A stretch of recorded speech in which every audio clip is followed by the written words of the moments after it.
Poltergeist není záležitostí, s ní se setkáme pouze v zahraničí. I v České republice máme několik případů, kdy měl řádit. Nejstarší pochází z roku 1985, ten nejnovější se měl odehrát před pouhými 6 lety.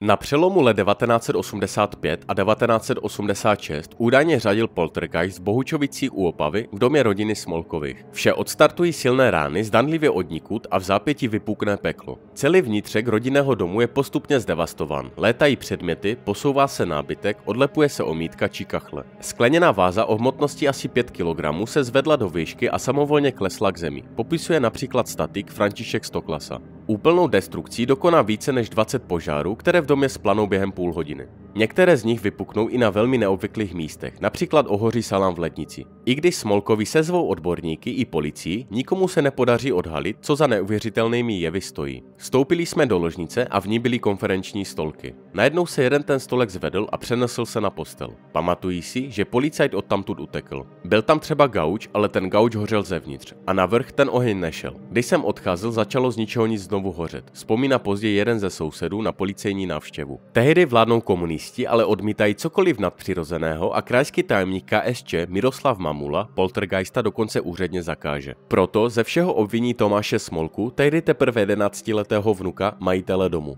V rozporu se zákonem je Tomáš umístěn na psychiatrii v Olomouci. Pustí ho, až když se k činům přizná. Přestože by většinu z nich údajně spáchat nedokázal, případ je považován za vyřešený a spis k němu je skartován. Český zakladatel psychotroniky Zdeněk Rejdák je ale přesvědčen, že se v domě skutečně dělo něco paranormálního. Podle materiálu zachráněných před skartováním již delší dobu ve všech místnostech se začaly odlepovat tapety a ze stěn občas vystřelil kus materiálu. Ve stejném zdroji je také překvapivě uvedeno, že rodina důvod děsivých jevů znala. Babička Tomáše je prý varovala, aby po její smrti za žádnou cenu nesundával ze zdi křížek. Rodina ji ale neposlechla, kvůli malování ho sundala a krátce na to začaly paranormální jevy.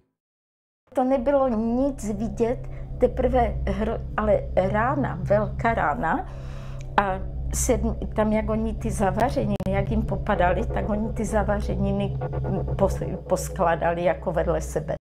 Velmi podobným událostem čelí v roce 2009 rodina Mráčkových v obci Stašice na Rokycansku u vojenského prostoru Brdy. Sami od sebe jim splanou různé věci od ručníku po obraz na stěně. Zásuvky údajně vyhoří až 100krát denně, ačkoliv je celý dům velmi brzy odpojen od elektřiny. K tomu se přidá praskání veškerých skleněných ploch, včetně akvária. Událostí straší rodinu i celou obec více než 5 týdnů a na místo se sjíždí odborníci z celé republiky. Všechna měření jsou ale v normálu. Na konci roku se objeví zajímavé přiznání. Včera byl syn udělat výpověď na policii. Probírali jsme jednotlivé jevy a on přiznal, že chtěl pod tlakem urychlit jejich řešení a tak zapálil ručník a rozbil nějaké sklo. Řekne médiím otec rodiny Jiří Mráček. Přes mnoha obvinění, která se okamžitě vyrojí, trvá na tom, že syn se pouze snažil upozornit na věci, které se u nich již nějakou dobu děly. Jeho slova potvrdí i zástupci ze společností ČES či z radnice obce, podle nichž nemohl chlapec velkou část událostí způsobit. Stojí za oficiálním vysvětlením, které zní, že za vším stojí bludné elektrické proudy. Výstavba blízké železnice prý narušila rozvody vody, které pak přenášely výboje elektřiny ze stavby. Co tedy sužovalo rodinu Mráčkových?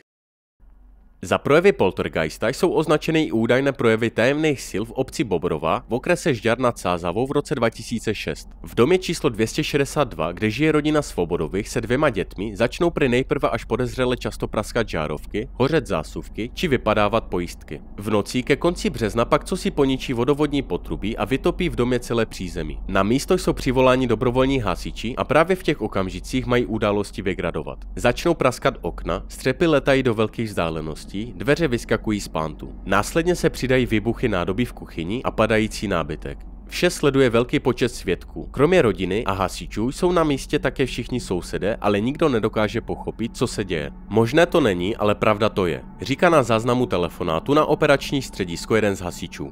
To není možný, jo. Možný to není, ale pravda to je.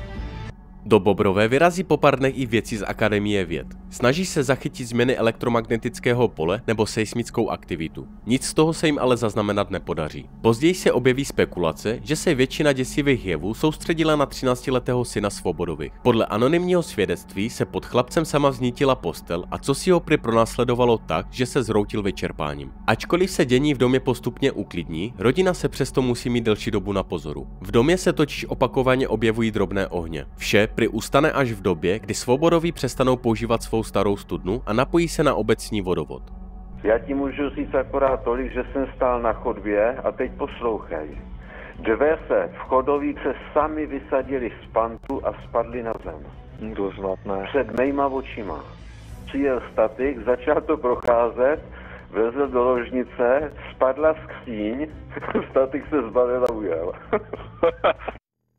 Dosud poslední zaznamenaný případ poltergeista v Česku se odehraje v roce 2016 v obci Nedamov na Českolipsku a je zároveň tím nejlépe zdokumentovaným. Přesto i zde chybí jakékoliv racionální vysvětlení. Při rekonstrukci místního penzionu začnou sami od sebe létat vzduchem nejrůznější předměty, některé i útočí na přítomné lidi. Jeden ze stavebních dělníků je například zasažen kusem škváry do zad, údajně poté, co se majitelé domu pokusili s poltergeistem komunikovat. Na více než 20 místech také začalo z ničeho nic hořet a splane i jinak nehořlavý materiál. Hasiči navíc objeví jakousi neznámou látku, která měla hoření způsobovat. Byli tu policisté, kriminálka, hasiči, specializovaný tým na detekování akcelerantů hoření, včetně speciálně vycvičeného psa. A pachatel neznámý. Nikdo nic neví a případ se uzavřel. Vzpomíná v médiích bývalý moderátor Novy Slavek Boura. Penzion totiž patří jeho známé, proto se o případ celou dobu zajímá a dokonce o něm napsal i knihu.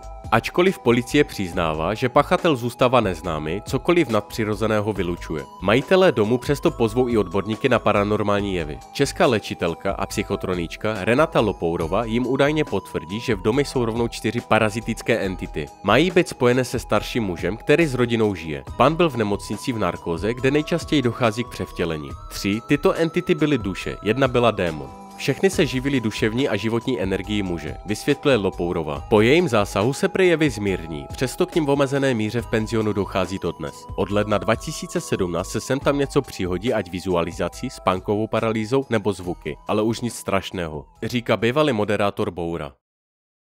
V domě jednoho z obyvatel se začaly dít události, pro které neexistuje v dnešním světě logické vysvětlení a kterým se dá jen těžko uvěřit. Začíná popis záhadných jevů ve Chlumu, části města Děčín. V roce 2011 jsou zde lidé opakovaně svědky samovolného rozbíjení kompotových sklenic, létání kořenek či láhví s pivem, padání nábytků a pračky nebo zaražení hrnku do okenního skla. Tak jako v jiných případech se nepodaří odhalit žádná příčina. Jevy podle všeho samovolně odezní a nikdy nejsou řádně prošetřeny.